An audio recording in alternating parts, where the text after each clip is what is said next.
નમસ્કાર દર્શક મિત્રો. જુનાગઢ માટે આજે એક ગૌરવની ક્ષણ છે. એક હમણાં જે સમાચાર બ્રેકિંગ ન્યૂઝ કહી શકાય અથવા જે જાહેર થયું એવો કાગ એવોર્ડ જુનાગઢના અમારા બલરામભાઈ ચાવડા સાહેબને મળેલ. શિક્ષણ, સાહિત્ય અને એના પ્રદાનને નોંધ લઈને આ એવોર્ડ આપવામાં આવ્યો છે. 21 જેટલા પુસ્તકો લખ્યા છે. સાહિત્ય એ સાહેબની ગળથુતીમાં આવેલું છે, જોડાયેલું છે. ગુજરાતની સંસ્કૃતિની વાતો કરીએ, શિક્ષણની વાતો કરીએ, સાહિત્યની વાતો કરીએ. એમની અંતર્ગત 11 જેટલા વિદ્યાર્થીઓ પીએચડી થયા છે.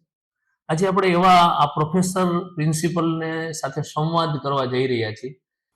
24 વર્ષની નાની ઉંમરમાં તેઓ આચાર્ય બન્યા અને આજે પણ તેઓ કાર્યરત છે. આવો આજે આપણી પાસે જાણીએ કે એમની આ સફળની જે યાત્રા છે, જે એમનું આ પ્રેરણા સ્ત્રોત બન્યું છે, કે કાગ એવોર્ડ સુધીની સફળ યાત્રા શું હતી. એમની પાસેથી જાણીએ, એમની સાથે સંવાદ કરીએ, એમના લેખન વિશે જાણીએ, એમની વિચારધારા જાણીએ, કેમ કે એમની દ્રષ્ટિ છે એ નવી દિશા આપે છે. એની કલમ છે એ ઘણામાં પરિવર્તન આપે છે. તો આપણે પહેલા તો એમને અભિનંદન આપીએ. સાહેબ, અમારી આખી ટીમ તમને અભિનંદન પાઠવે છે કે તમને હમણાં જે કાગ એવોર્ડ જે જાહેર થયો એમાં તમે પસંદગી પામ્યા છો. બલરામભાઈ ચાવડા સાહેબનું આપણે જોરદાર સ્વાગત કરીએ છીએ અને એમની પાસેથી આપણે આ જે એમની સફળતાની યાત્રા છે કાગ એવોર્ડ સુધીની, સાહિત્યનો આ સર્વશ્રેષ્ઠ એવોર્ડ છે, ત્યાં સુધી એમની યાત્રા કેવી રીતે રહી, પ્રેરણાદાયક કેવી રીતે બની, એના વિશે આપણે ચાવડા સાહેબ જાણીએ. નમસ્કાર સર. જી, ખૂબ ખૂબ આભાર અલ્તાફભાઈ. આજે આનંદ થયો કે આ રીતે મારી યાત્રાને અને મને મળેલા કવિશ્રી કાગ એવોર્ડ ની વાત આજે આ માધ્યમથી થાય છે, ત્યારે આપનો આભાર માનું છું. આજે ચેનલમાં પ્રસારિત થઈ છે હરેશભાઈ, એમનો પણ હું આભાર વ્યક્ત કરું છું. સરજી, સર્વપ્રથમ આપને આ જ્યારે એવોર્ડ મળ્યો, જાહેર થયો કાગ એવોર્ડ, ત્યારે આપને સર્વપ્રથમ શું વિચાર થયો? સ્વાભાવિક રીતે કવિશ્રી કાગનું નામ સાહિત્ય જગતમાં ઉચ્ચ શૃંગે બિરાજે છે. અને લોક સમાજમાં ચારણી સાહિત્ય હોય કે લોક સાહિત્ય હોય, કાગશ્રીના એવોર્ડની વાત આવે એટલે સ્વાભાવિક રીતે કે આપણી આમ કહે કે જે કશું ફાટવા માંડે. વાહ! ચારણી સાહિત્ય વિશેનું જ્યારે મેં સંશોધન આરંભ્યું, એટલે કે પ્રથમ તો મેં જ્યારે ઇન્ટરવ્યુમાં વાત કરી તેમ ડિપ્લોમાં ચારણી સાહિત્ય પૂરું કર્યું અને પછી પીએચડી મેં ચારણી સાહિત્યમાં કર્યું. જેવું પીએચડી ચારણી સાહિત્યમાં કર્યું એટલે ચારણ વિદ્વાનોએ એની નોંધ ખૂબ લીધી. વાહ! અને પીએચડી હતું જામનગરના રાજા વજમાલજી મેળ ઉપર, જેમણે જામનગર રાજ્યનો સાહિત્યિક ઇતિહાસ લખ્યો વિભા વિલાસ તરીકે.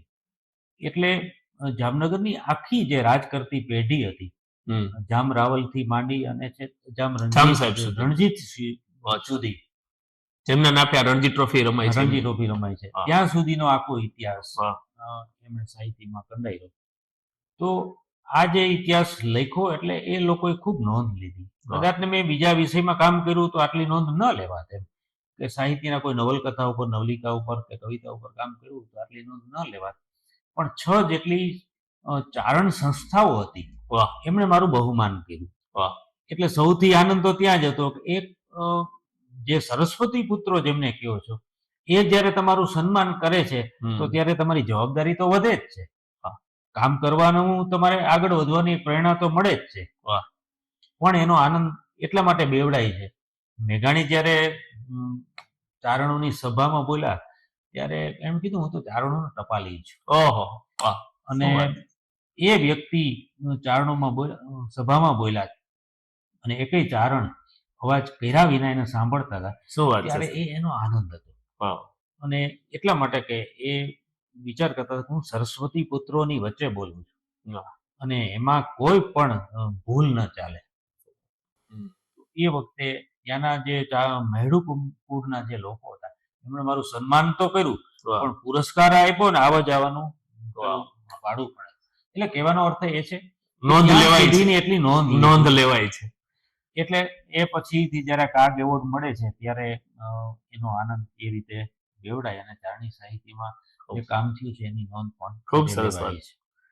સાહેબ 20 વર્ષ પહેલા એટલે આજે 2026 ચાલે, 2006માં સાહેબે આ જ વિષય ઉપર ચારણી સાહિત્ય પર પીએચડી પણ પૂરું કરેલું. એમની અંતર્ગત 11 જેટલા વિદ્યાર્થીઓ પીએચડી પૂરું કરી ચૂક્યા છે. અત્યારે પણ એ દોર ચાલુ છે. સાહેબ આ જે સફળ છે, તમારી સફરની સફળ યાત્રા છે, એમાં અને આ કાગ સુધી પહોંચવામાં આપ કોને પ્રેરણા સ્ત્રોત માનો છો? મેં આમ તો સામાન્ય રીતે ત્યારે જ કીધું, જ્યારે હું અભ્યાસની શરૂઆત કરું છું ત્યારે હું 5 ભાઈઓ અને 2 બહેનો, એમાં સૌથી આપનું નાનો પરિવારમાં. વાહ. અને પિતાની વિશાળ ખેતી. વાહ. હું ન ભણું તોય ચાલે. ગર્ભ શ્રીમંતી હા, એટલે વિશાળ ખેતીની વચ્ચે કામ કરવાનું, રહેવાનું. પણ એ વખતે મારા ફાધર જે રાજકીય રીતે સંકળાયેલા હતા, મુરજીભાઈ હુડકા, દેવજીભાઈ માણવી હોય કે પછી ગોવિંદભાઈ શેખડા, હેમાબેન આચાર્ય, સૂર્યકાંતભાઈ આચાર્ય, કેતનજીભાઈ ચાવડા, માણસુરભાઈ ચાવડા, એ રાજકીય બધી સાથે મહાનુભાવો, રાજકીય મહાનુભાવો. 25 વર્ષ પ્રમુખ રહ્યા, ગામના સરપંચ પણ રહ્યા. તો એના હિસાબે મારા બા છે ને જોતા હતા, જેટલા અધિકારીઓ આવે તે મારે ઘરે આવતા હતા. વાહ. કોઈ પણ અધિકારી હોય, કલેક્ટર હોય, પીએસઆઈ હોય, ડીવાયએસપી હોય, વાહ, કે કોઈ પણ મોટા માણસ રાજકીય, એટલે મારા બાને એમ થતું હતું મારો છોકરો આવો કેમ ન બને. વાહ. એટલે એને મને ભણવામાં ઉપર ખૂબ ભાર દીધો. વાહ. કે ભાઈ તું ભણજે, અને એટલા માટે તો મને વહેલી સવારે ઉઠાડી દેતા હતા. વાહ. અને હું ભણવા રેગ્યુલર ગ્રામ્ય કક્ષાએ જતો હતો. તો કેશોદમાં હું 8મા ધોરણથી ભણ્યો, પ્રાથમિક શિક્ષણ મારા ગામમાં લીધું. તો કેશોદ મેં ખૂબ અપડાઉન કર્યું, એટલે લગભગ હું કોલેજમાં આવ્યો અને બીજા વર્ષમાં આવ્યો ત્યાં સુધી હું એનપી કોલેજમાં ત્યાં રહ્યો.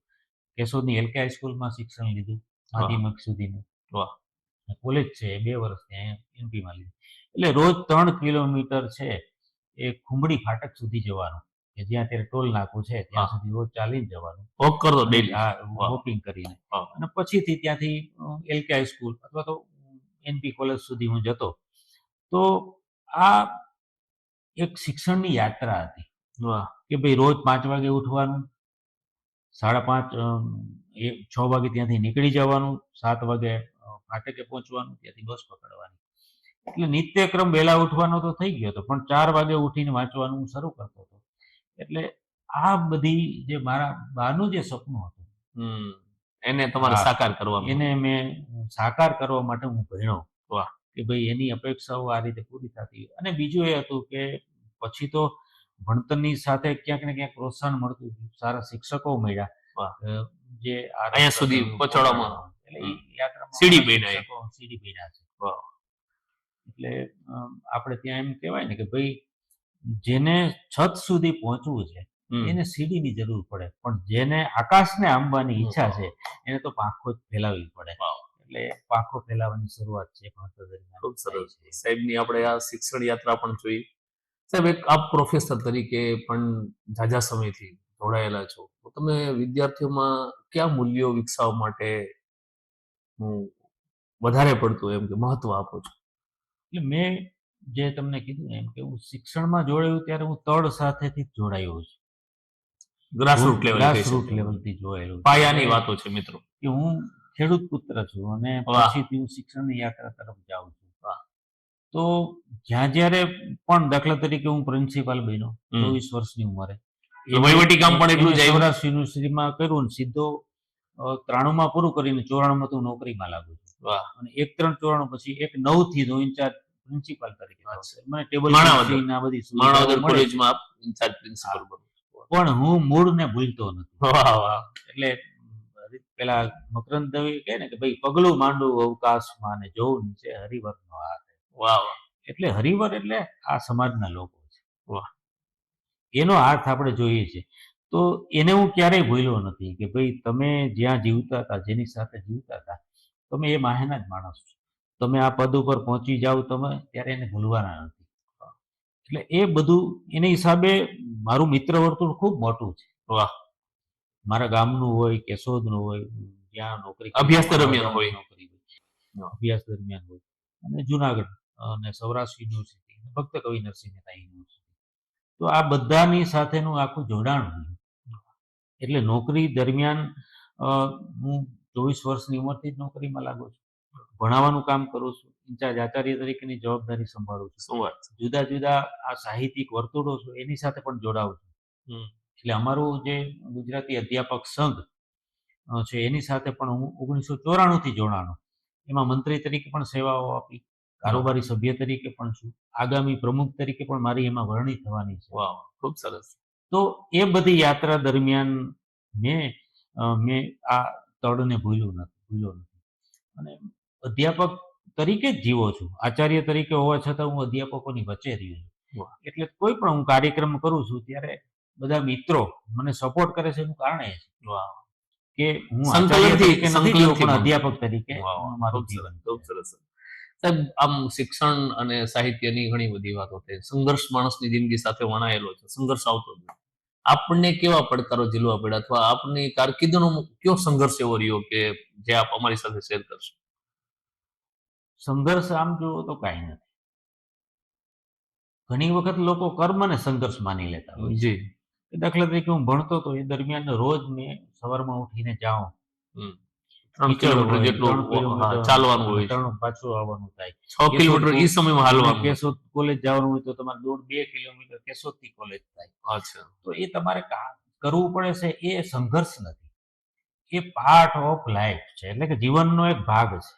તમારે કંઈક મેળવવું છે તો તમારે ત્યાં સુધી પહોંચવું જ જોઈએ. એટલે તમારે એ કરવું જ પડે છે. વાહ. નોકરી મેળવવી છે તો એના માટે તમારે વાંચવું પડે છે, સંશોધન કરવું પડે છે. હમ. એના માટેના જેટલા પણ તમારે પ્રયાસો હોય એ પ્રયાસો કરવા પડે છે. પ્રયાસોને સંઘર્ષ ન કહી શકાય. એટલે હું અત્યારે નોકરીમાં છું તો કામ કરવાનું છે. કામમાં પડકારો આવે છે, પડકારો સંઘર્ષ નથી. કામમાં મથામણ છે એ સંઘર્ષ નથી. એટલે એ તો બધું તમારે કરવાનું જ છે. એનું નામ જ તમારું પદ છે. વાહ.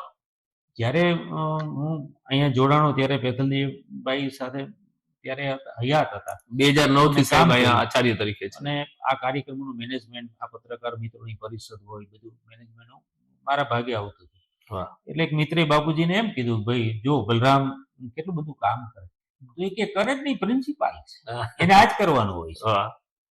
એટલે તમે જે પદ ઉપર બેઠા છે એ પદ ઉપર તમે કામ કરો છો તો કામ કરવું એ સંઘર્ષ નથી. તમારે જે મથામણ તમારું રોજિંદુ કાર્ય છે, કાર્યશૈલી કાર્ય તરીકે છે. જોવો હા. છો આપણે. પણ જીવનમાં ક્યાંક અડચણો આવે છે, ક્યાંક અકસ્માતો થાય છે, એને સંઘર્ષ કહેવાય. મારા જીવનમાં એવું કાંઈ આવ્યું જ નથી. વાહ. એટલે એ ઈશ્વર કૃપા છે. અને સતત હું કર્મ કરતો આવ્યો છું અને કોઈ અપેક્ષા વગર કરતો આવ્યો છું. વાહ. તો એ નિસ્વાર્થ ભાવે કરતો આવ્યો છું કે ભાઈ આપણી પાસે તો આ બધું છે, આ આપણે એ દરમિયાન આપણે આ કામ કરવાનું છે અને બીજાને જેટલું મદદરૂપ થાય એટલું થવાનું છે. સર, સંઘર્ષની વાતે આપ સારી રીતે સમજાવી યુવાનોને પણ ને મને પણ. સમાજમાં એક અધ્યાપકની છાપ અલગ હોય છે. આપ કેવી રીતે સમાજમાં અધ્યાપક છે, પ્રોફેસર છે, એની ભૂમિકાને જોવો છો, એના વિકાસ માટેની કેવી ભૂમિકા જોવો છો, સમાજમાં એની કેવી છબી આપ કઈ રીતે જોવો છો? આપણા જીવનમાં સૌથી વધારે જો મહત્વનો માતા પિતા પછીનો કોઈ પણ ફાળો હોય આપણા કારકિર્દીના વિકાસમાં, તો શિક્ષકનો ફાળો છે. શિક્ષક બધું તમને શીખવે છે અને શિક્ષણ દ્વારા તમે ગ્રહણ કરો અને જીવનમાં કઈ રીતે આપણે બંધ બેસવું, લોકો સાથે કઈ રીતે અનુકૂળ થવું, એ બધું શીખતા હોવ છો. શિક્ષણ નોકરી નથી આપતી. એ તમને સંસ્કાર આપે છે, તમને શિસ્ત આપે છે, તમારામાં સભ્યતા આપે છે. એટલે શિક્ષણ પ્રાપ્ત કરેલો વ્યક્તિ એ સમાજનો સારો નાગરિક બને એટલી જ અપેક્ષાઓ હોય છે. પછીથી માધ્યમિકનું શિક્ષણ, તો એ તરુણ વયના યુવાનોને રોજગારી કઈ મેળવવી એટલા માટેનું એ ટ્રેનિંગ આપે છે. અને જ્યારે કોલેજમાં પ્રવેશે, કોલેજમાં પ્રાધ્યાપક એ માત્ર માર્ગદર્શન આપે છે. જે એનામાં પડ્યું છે એને બહાર કઈ રીતે લઈ આવવું. પ્રાથમિક શિક્ષણમાં કામ એ છે કે એને શિસ્ત આપવી, એમને સંસ્કાર આપવા, એનામાં જે સમાજમાં સભ્યતા છે એ સભ્યતા આવે એવો પ્રયત્ન કરવો. પછી મેં કીધું 3 અવસ્થામાં આવે છે ત્યારે એને આ બધા ગુણો આપવા. તમારે રોજગારી મેળવવી માટે તો ક્યાં ગ્રુપમાં જવું, કઈ રીતે તમારે વાંચવું, કઈ રીતે મહેનત કરવી. પણ જ્યારે કોલેજમાં પ્રવેશે ત્યારે અધ્યાપકની જવાબદારી માર્ગદર્શનની છે. મોટા ભાગના વિદ્યાર્થીઓને તમે પૂછજો કોલેજમાં, તો એ એક નોટ લઈને કોલેજે જાય છે, હમ બીજી નોટ લઈને ક્યારેય નથી જતા. એનો અર્થ એ છે કે એ માત્ર માર્ગદર્શન મેળવવા જાય છે. એટલે ત્યારે અધ્યાપકની ભૂમિકા એ છે કે યુવાનોને માર્ગદર્શન આપવું, સાચે રસ્તે વાળવા, અને એની પડે એની જે સુષુપ્ત ફરજો છે, શક્તિઓ હોય છે, શક્તિઓને બહાર લઈ આવી વાહ. અને એની ફરજો પ્રત્યે સભાન કરવા. આ જ કર્તવ્ય પ્રોફેસરનો હોય છે. ખૂબ સરસ. સાહેબ, સફળતા મેળવવી ચેલેન્જ છે હોતી, તો એમાં શિસ્ત અને સમર્પણની કેટલી જરૂરિયાત? મેં કીધું આ જ છે કે તમે જે કંઈ કર્મ કરો છો, કર્મ એટલે તમારે તમારા ભાગે જે આવ્યું છે એને જી. પૂરી નિષ્ઠાથી નિભાવવું. દાખલા તરીકે અરવિંદ બારોટ ને નભેસન હમણાં જ તાજેતરમાં મોરારી બાપુ તો એનો એવોર્ડ jury મળ્યો. member હતો. વાહ, ખૂબ અને સરસ. એની પહેલા અમૃત પટેલ ને બધાને એવોર્ડ હા. મળ્યા છે, હા. આપણા લોકગાયક વગેરે. હમ તો એમાં પણ જ્યુરી મેમ્બર તરીકેનું સ્થાન હતું. એટલે એ સેવા કાર્યનો નોંધ એ સમાજ એ હમ. રીતે લેતો હોય છે. તો એ જ રીતે અખિલ ભારતીય શૈક્ષિક સંઘ છે સમગ્ર ગુજરાતમાં, તો હું સિનિયર ઉપાધ્યક્ષ તરીકેનો અત્યારે હું સેવા બજાવી રહ્યો છું. મારી ટૂંકમાં જવાબદારી છે, દાયિત્વ. એ જ રીતે અખિલ ભારતીય સાહિત્ય પરિષદ, હમ તો એમાં પણ પ્રાંતની જવાબદારી છે કે જેમાં સાહિત્યના ઉત્થાનનું કામ કરવાનું થાય, તો એ પણ મારા ભાગે આવે. ઉપરાંત યુનિવર્સિટીની જુદી જુદી બોડી, એની સમિતિઓમાં પણ અત્યારે દાખલા તરીકે ગુજરાતી અધ્યાપક ની સમિતિ છે, તો જી. એનો ચેરમેન તરીકેની જવાબદારી ભક્ત કવિ નરસિંહ મહેતા છે, યુનિવર્સિટી. ભક્ત કવિ યુનિવર્સિટી.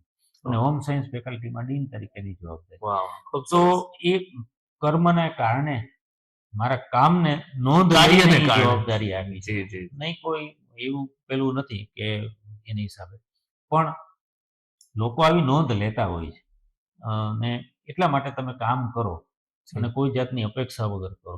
કારણ કે જ્યારે આવા એવોર્ડ મળે છે ત્યારે તમારી જવાબદારી અનેક ગણી વધે છે. વાહ. તમારું પ્રતિભાનું સન્માન છે, સાહેબના પરિશ્રમનું સન્માન છે, અને એની પ્રતિબદ્ધતાનું પણ સન્માન છે. સાહેબ, છેલ્લો પ્રશ્ન, આજે સોશિયલ મીડિયાનો દોર છે. યુવાનો સોશિયલ મીડિયામાંથી સાહિત્ય તરફ વળે, એવું શું કરવું જોઈએ? અથવા આપને જુનાગઢના યુવાનોને શું આપનો સંદેશ છે? ખાસ મારી અપેક્ષા તો એવી છે કે સાહિત્ય તરફ વળવા માટે આપ એવી એમને હૃદયસ્પર્શી વાત, આપને કોઈ છંદ ગમતા હોય તો એ પણ થોડાક કવિ કાગનો એવોર્ડ મેળવ્યો છે, અને જો છંદ નહીં બોલીએ અથવા એવી કોઈ વાત નહીં કરીએ તો એ પણ આપણું આ સંવાદ છે એ કદાચ અધૂરો રહી જશે. આ બે વાત મારે છેલ્લી આપણી પાસે સાંભળવી છે કે આ સાહિત્યમાંથી સોશિયલ મીડિયા તરફથી આપણે સાહિત્ય તરફ આજના યુવાનોને વાળવા હોય તો શું કરવું જોઈએ, અથવા આપનો શું સંદેશો છે આજના યુવાનોને? પડકાર છે, સ્ટ્રેસ છે, મેન્ટલ હેલ્થની બાબતો આવે છે, ઘણી બધી પોતે એક પોતાની યુવાનીમાંથી પસાર થાય છે. આપે આ કારકિર્દી સુધી પહોંચ્યા, પણ આપને આ બાબતમાં ખાસ એક હૃદયસ્પર્શી વાત.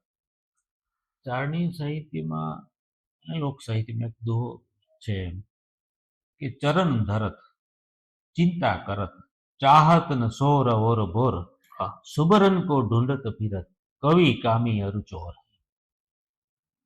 આમ આનું તમે અર્થઘટન તમે સાંભળો તો આમ સીધું તમને ન સમજાય. જી, ચારણી શૈલી છે. જી. પણ ચરણ ધરન તમારે સતત ચાલવાનું છે, ધીમા પગલે ચાલવાનું છે, ચિંતા કરવાની. ચરણ ધરત ચિંતા કરત ચાહત સોર ન ઓર ભોર. સવાર પણ ન પડવું જોઈએ અને સોર અવાજ પણ ન થવો જોઈએ. તો ત્રણ વ્યક્તિઓ આવું ઈચ્છે છે કે ભાઈ ધીમા પગલે ચાલવું, અવાજ પણ ન થવો જોઈએ અને સવાર પણ ન પડવું જોઈએ. તો કે કોણ કોણ? તો કે ચોર. ચોર હંમેશા એવું ઈચ્છે, ચોરી કરવા નીકળે એટલે કે ભાઈ રાત છે, સવાર ન પડી જાય, અવાજ ન થાય, આવું હંમેશા ઈચ્છે. પછી સોની છે, એ પણ આવું ઈચ્છે છે કે ભાઈ ધીમે ધીમે કામ કરવાનું છે અને શાંતિ એના માટે જોઈએ છે, એટલા માટે કે એને સારું ઘાટ આપવાનું છે, સુવર્ણાંત. ચોરને જુદી વસ્તુ જરૂર છે, સોનીને પણ જુદા ઘાટની જરૂર છે, એટલા માટે શાંતિ જોઈએ. સુબરન કો ઢૂંઢત પીરાત. સુબરન એટલે સુવર્ણ, સોનીને એ જોઈ છે, આને પણ એ જોઈ છે. અને કવિ, કવિ છે એ પણ એવું ઈચ્છે છે કે ભાઈ મને સારું વર્ણન મળે, તો એટલા માટે કોઈ અવાજ ન થવો જોઈએ, અંદરથી સર્જાત્મક જે વસ્તુ સર્જન થવાનું છે. એ જ રીતે કામી માણસ છે. વાહ. એ પણ ઈચ્છે કે ભાઈ સવાર ન પડી જાય, સારું રૂપ મળી જાય. તો કવિઓ હંમેશા એવું ઈચ્છે છે કે એવું વાતાવરણ મળે કે જેમાં આ પ્રકારે એને વાતાવરણ સમાજમાંથી પ્રાપ્ત થાય.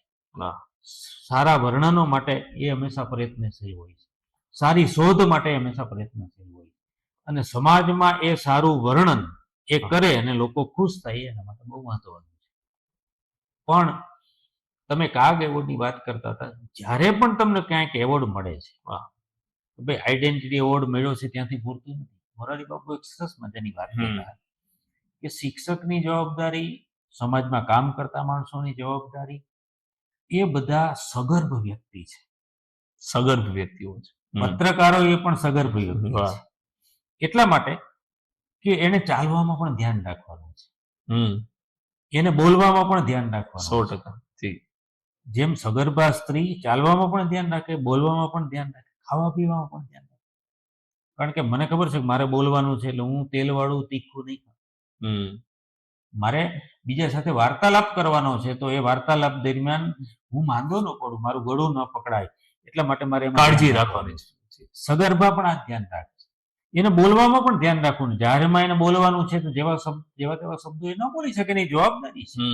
સંસ્કારનું સિંચન થવાનું. પત્રકાર જ્યારે લોકોને એમ કે છે કે ભાઈ તમારે આ ન કરવું જોઈએ, ત્યારે પેલી ફરજ એમની છે. શિક્ષક એમ જ્યારે બીજાને એમ કે છે કે તારે આ નહીં કરવાનું, તો પેલી ફરજ એમની છે. એટલે એમણે વ્યસનથી પણ દૂર રહેવાનું છે. એમને એવા માણસોથી પણ દૂર રહેવાનું છે કે જેથી એમને લાગ લાગે. એ જ રીતે એને ચાલવામાં, ઉઠવામાં પણ ધ્યાન રાખવાનું છે. જેમ સગર્ભા વ્યક્તિ ઉઠવા બેસવામાં ધ્યાન રાખે છે, કારણ કે 9 મહિના સુધી એ બાળકનું ધ્યાન રાખવાનું છે. એમ શિક્ષકે 9 મહિના સુધી એમને ભણાવવાનું છે. તો એને ક્યાંય ઈજા ન થાય, એના સમાજને ઈજા ન થાય, એનું ધ્યાન પત્રકાર હંમેશા રાખે જ. એટલે તમને જ્યારે કાંઈ મળે છે ત્યારે તમે સગર્ભ બની જાઓ છો. તમારું ચાલવામાં, બેસવામાં, ઉઠવામાં, બોલવામાં, ખાવામાં, પીવામાં અને સાંભળવામાં પણ તમારે ધ્યાન રાખવાનું. તમે જેવું તેવું સાંભળશો તો તમે ગ્રહણ કરશો તો તમે બીજાને આપશો. તમારે એ જ શબ્દો સાંભળવાના છે જે યોગ્ય હોય. એટલે એવોર્ડ મળ્યા પછીની આ જવાબદારી આપણી છે, બહોળી છે, કે ભાઈ સમાજમાં તમારું દાયિત્વ મોટું છે. તમે જેવું તેવું ખાઈ ન શકો, જેવું તેવું બોલી ન શકો, જેવું તેવું સંભળાવી ન શકો, અને જેવું તેવું વર્તી ન શકો. એટલે તમારા વાણીમાં, વર્તનમાં અને વ્યવહારમાં એકતા જરૂરી છે. આ એવોર્ડની જવાબદારી છે. વાહ, ખૂબ સરસ. આદરણીય સાહેબ, એમના વિચારો જાણ્યા આપણે. એમના સન્માન 21 ફેબ્રુઆરીએ આપણે કાગધામ રાજુલાની બાજુમાં મજાધાર ત્યાં એમને આ એવોર્ડથી સન્માનિત કરવાના છે. મિત્રો, આ એક ઇન્ટરવ્યુ નહીં, એક સંવાદ હતો અને આ પ્રેરણાસભર વાતો હતી. સાહેબે છેલ્લી ખૂબ સુંદર વાત કરી કે આજના યુવાનો એક સંદેશ આપ્યો કે તમારા વાણી, વર્તન, વ્યવહારમાં ફેરફાર ન હોય, તમારી કથની ને કરણીમાં ફેરફાર ન હોય. એમણે એમની વાતો ખાલી નથી કરી, એ જીવી બતાવ્યું છે. એમનું જીવન છે એ સંદેશારૂપ, અને વિચારો પણ એમને તાકાતવાન. એમને જે પોતાની કારકિર્દી બની, એમને પરિવારની પણ વાત કરી, એમના સંઘર્ષ અને કારકિર્દીની પણ આપણને વાત કરી, અને 21 જેટલા પુસ્તકો એમને લખ્યા છે. એમાંથી થોડીક વાતો અને ચારણી સાહિત્યની પણ વાતો કરી. મિત્રો, આપણે સાહેબને શુભકામના પાઠવી. અહીંથી જ એમની હજી પણ ખૂબ પ્રગતિ થાય અને એમના વિચારો, એમની કલમથી સમાજને નવું ઉજાસ મળતો રહે, એવી અમારી પ્રાર્થના છે, અપેક્ષા છે. નવું સારા કામ કરતા રહીએ. આપ પણ આવી રીતે સાહેબને જે આજે એની પ્રતિભા અને આ એવોર્ડ મળ્યો છે, તો અમે ફરી વખત જીટીપીએલની ટીમ સાહેબને અભિનંદન પાઠવીએ છીએ. એમને આપણને અમૂલ્ય અવસરમાં અમને અમૂલ્ય સમય આપ્યો, અમૂલ્ય વિચારો એમને આપણી સાથે શેર કર્યા. એ બદલ એમના સાહેબના અમે ખૂબ ખૂબ આભારી છીએ. નમસ્કાર મિત્રો, ફરી વખત મળશું નવી પ્રતિભા સાથે, નવા વિચારો સાથે. ખૂબ ખૂબ આભાર અલ્તાફભાઈ અને હરેશભાઈ, આપ સૌનો, કે આ માધ્યમ થકી હું લોકો સુધી પહોંચી શકીશ. Thank you.